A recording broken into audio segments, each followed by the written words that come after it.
Mom. In shock, I opened my eyes wide and looked down at my daughter, Emily. It was the first time she had called me Mom. Emily, my husband's daughter from his previous marriage, hadn't warmed up to me at all this past year. But now she called me for the first time. I was on the verge of tears when she reached out her right hand to me. In her open palm was a ring. Upon closer inspection, it was a wedding ring. It looked like it was sized for a woman. As Emily, the child I didn't give birth to, lowered her gaze and trembled, I knelt down beside her. "It's from your real mom. Do you want to meet her?" My husband was on a business trip abroad. Feeling lonely with just the two of us, I gently asked her. "Nah, I want you to throw it away." "Huh?" "Well." As I listened to Emily's story, I felt anger building up inside me. I should leave, right? I tightly hugged my 10-year-old daughter who came to such a conclusion. Stroking Emily's crying head, I whispered. "Tell that person tomorrow that I'll do as she wishes. I won't forgive anyone who makes my daughter cry. They'll get what they deserve." My name is Catherine, 29 years old. I got married last year and am currently a stay-at-home mom. My husband, Bob, is 37 and it's a second marriage for both of us. We met at work. Excluding the fact that the company was owned by my father, we had a typical senior-junior relationship. By the time I joined the company, he had already divorced his previous wife, but he was a very reliable senior. Emily, Bob's daughter, is 10. Even after being married to Bob for a year, she hadn't warmed up to me at all. Emily would answer when I asked something. She would eat all her meals without leaving anything. But she never initiated a conversation with me or talked about school or friends. I understand it's a tricky age and maybe that's just how it is, but I couldn't help but feel lonely. I heard that the relationship between Emily's real mother, Linda, and Bob was not good. Linda was a heavy drinker and had multiple affairs. If it weren't for Emily, Bob said they would have divorced sooner. There were times when Bob would come home late at night and find the house empty. It was said that once or twice, a kindergarten-aged Emily was left alone, crying. Because of this, they often had marital disputes. Emily apparently saw all this and kept saying through her tears, "I don't want you guys to split up." Back then, Emily really had it tough. That's what Bob said. Indeed, she was left alone at home, feeling lonely and scared, crying, and then hearing her parents argue because of it. It was probably a time when she needed her mom's affection the most. Every day, she should have been playing, laughing with her friends, unconditionally loved by her mom and dad, and going to bed happy. When she was in kindergarten, those should have been her days. I wanted to tell Linda straight to her face that she was a failure as a mother. The day Emily started second grade, Linda disappeared, leaving only a divorce paper with a ring and signature on the table. The breakfast dishes were still dirty, and the laundry wasn't done either. Emily probably didn't even understand what a divorce paper was. Thinking about how Emily felt waiting for her mother in such a situation broke my heart. For a year after that, Bob raised Emily on his own. Before that, Bob, being my senior, had often taught me and helped me with my work. So, I thought it was my turn to help him out, taking on some of his tasks and working late with him so he could get home earlier. But I wasn't the only one. Everyone supported Bob because he was competent and had a kind personality. When the school called because Emily had a fever, I was the one who made a fuss. "Please go home to her. It's so sad she's sick." "Well, I have a meeting in the afternoon. At least I want to make an apology call to them first." "Boss, can he go home right away?" "I can make the apology call." My voice echoed down the corridor. "I'll explain it to them." My dad, who happened to be passing by, let Bob go home immediately. After work, I visited Emily, and that incident brought Bob and me closer than ever before. My parents, who knew about Bob's reputation and character at the company, didn't object to our marriage, even though he was divorced. I consider Emily as my real family. Contrary to my feelings, even a year after our marriage, Emily hadn't warmed up to me. But on the night Bob left for an international business trip, Emily spoke to me. "Mom, actually, I stopped cooking and turned around." I looked down at Emily in disbelief. She finally called me for the first time. At the same time, I felt my vision blur. On the verge of tears. I sniffed and looked at Emily's outstretched right hand. On her palm was a small ring. Upon closer look, it was a wedding ring. Probably a woman's. It's my biological mother's. I wiped my hands on my apron and crouched down. Even if she was such a terrible mother, she might still be important to Emily. Bob was away on his business trip. I thought Emily might be feeling lonely with just me, a stranger, so I gently asked, "Do you want to see your real mom?" But Emily shook her head and said, "I want you to throw this away." "Why?" I wondered, baffled by her sudden request. "You know, I met my mom yesterday." "Yesterday? After school?" "Not just yesterday. Several times on my way home, she was there, asking about my new mom. Even if I said I didn't know, she kept asking." "About me?" I wondered why. Did she want to confirm her last bit of maternal love and whether her daughter was being treated well? But my thoughts were completely overturned. "My mom said, your new mom is pretty wealthy, huh? I heard she's the daughter of the CEO where your dad works." Chills ran down my spine. I felt an overwhelming revulsion. "Weren't you told anything else?" "My mom met with my dad. She told my dad to either send me over or bring money. But it seems like dad doesn't have much money. Mom said she's gonna talk to my new mom next.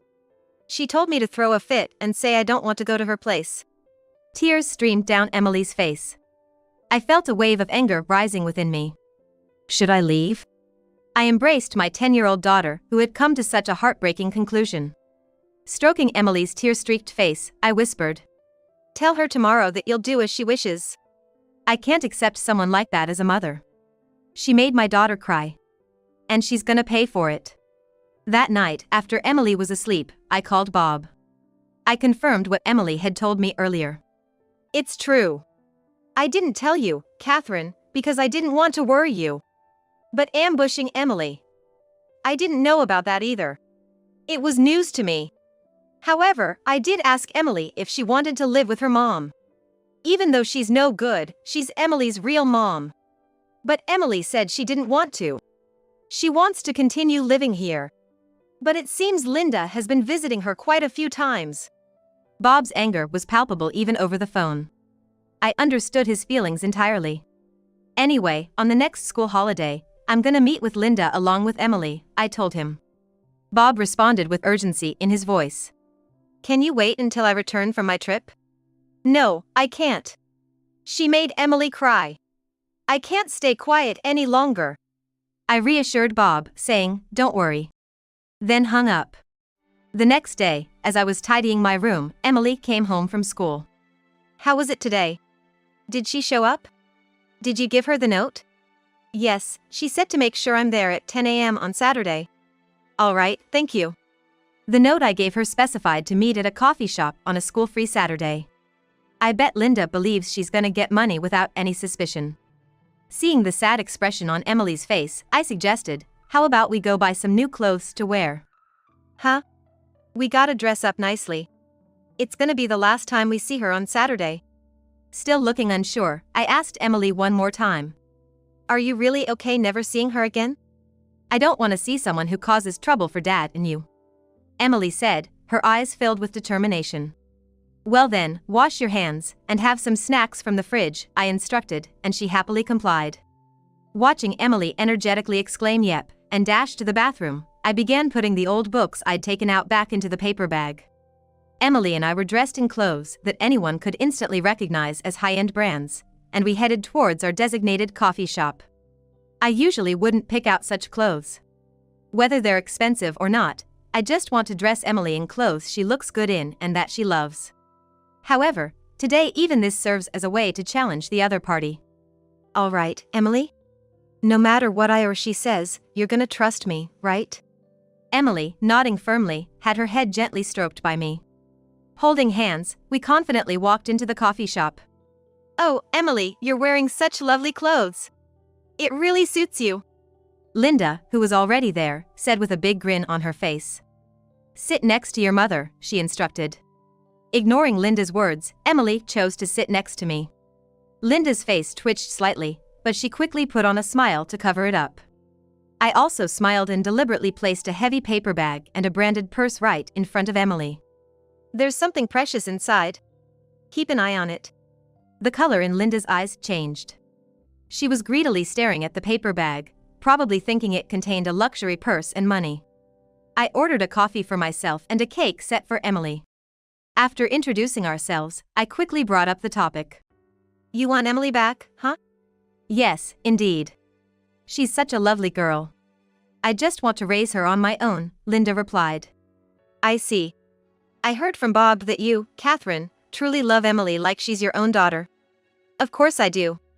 Well, it breaks my heart to think of taking Emily away from someone like you. So, I was thinking maybe you'd give me something in return. Pretending not to understand, I tilted my head. Something in return? Like what? What? You know what I mean. Sorry, I'm not really familiar with such things. During the ensuing awkward silence, I sipped my coffee. Emily, who had been looking down at her phone since earlier, was gently urged by me to try her cake, saying, "Eat up, it's delicious." Linda clicked her tongue in slight annoyance. After a few moments of silence, she leaned in, seemingly impatient. I mean, money. Just money. Money, you say? I purposely asked back in a slightly louder voice. Linda frowned and sighed. Obviously.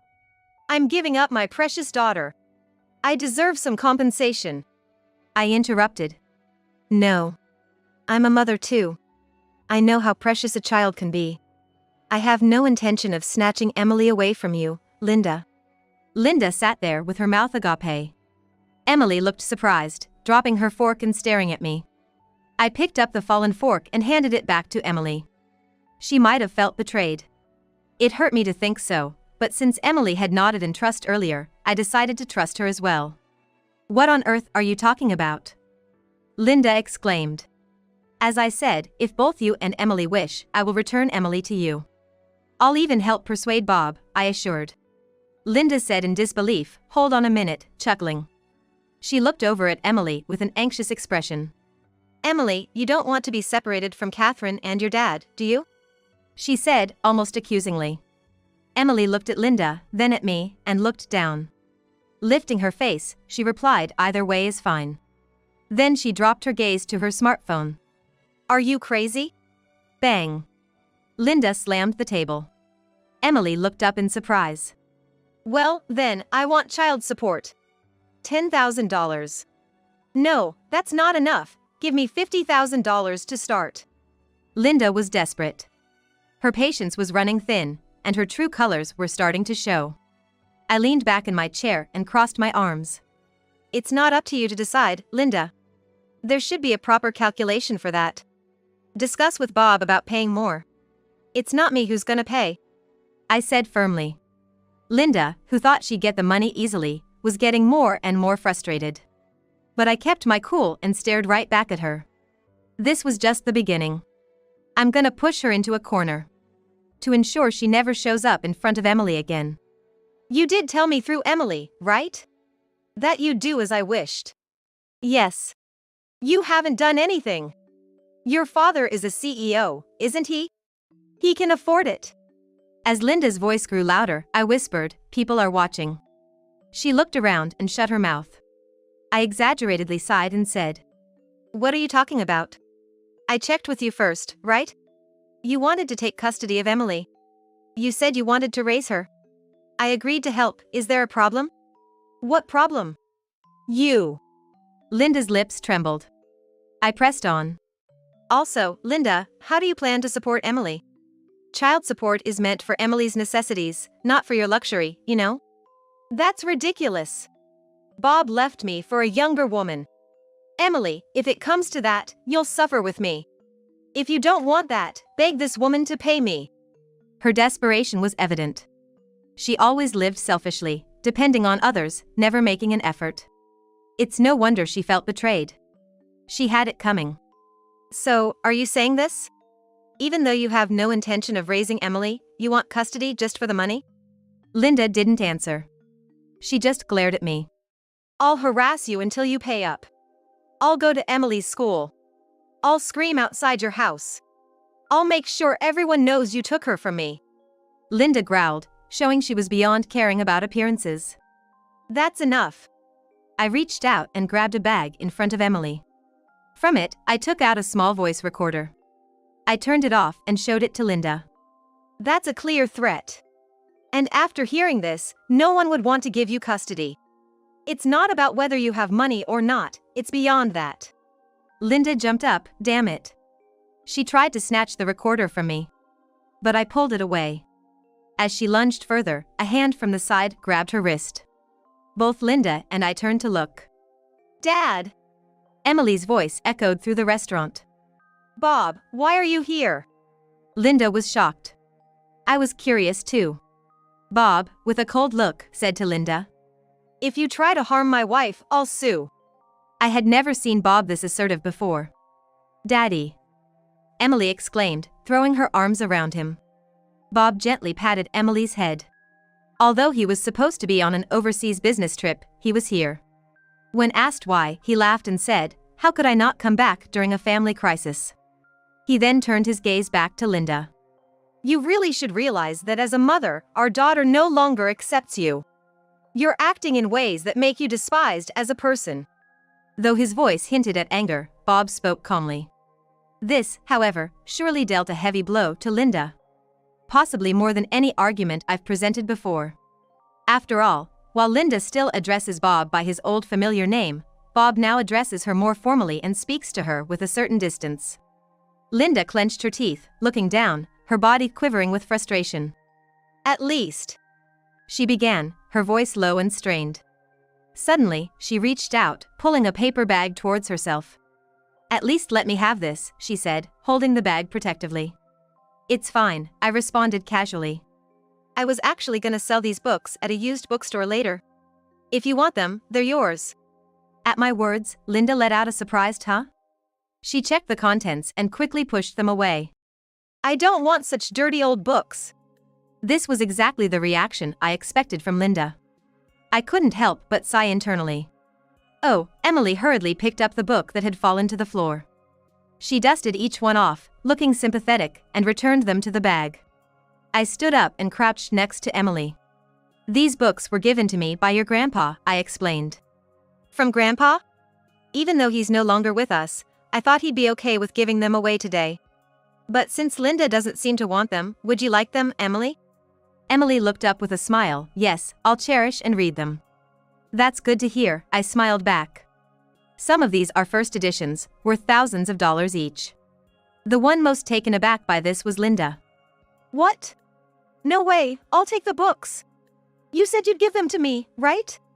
Bob sighed at the sight of Linda standing up. He firmly grabbed her shoulder and made her sit back down. You never learn, do you? This now belongs to Emily. Linda tried to reason. Bob, no, Mr. Bob, please convince your wife. I really need the money. Bob responded, I don't care. But, I will cover the bill for our drinks here. He then turned to me, suggesting that we get ready to leave. Bob turned to Linda once more. I'll tell you one more time, if you ever harass my wife or daughter again, I will not hesitate to take legal action. After apologizing at the register for the commotion, we left the cafe. It turned out that Bob had requested an urgent return from his business trip. And the smartphone Emily was always fiddling with? Apparently, she'd been communicating with Bob. Since that day, Linda never showed up in front of Emily or me. However, after Bob returned from his business trip, Linda did visit him once. Apparently, she couldn't pay her rent and was evicted from her apartment. With worn-out clothes and carrying 2 bags, she pleaded with Bob, saying she only had a few $100s and needed help. Bob refused, advising her to live more responsibly. She cursed him out but eventually sobbed uncontrollably, like a child. After that day, Emily and I became inseparable, like a real mother and daughter. She started helping me prepare dinner and fold the laundry. It wasn't that she felt obligated, she simply enjoyed spending time with me. Above all, we shared countless stories. Before you and Dad got married, when I had a fever, you came to visit me, didn't you? Yes, I'd heard about you before, but that was the first time I met you in person. I always thought how nice it would be if you were my mom, Emily shared. Laughing, I asked, then why did you keep your distance?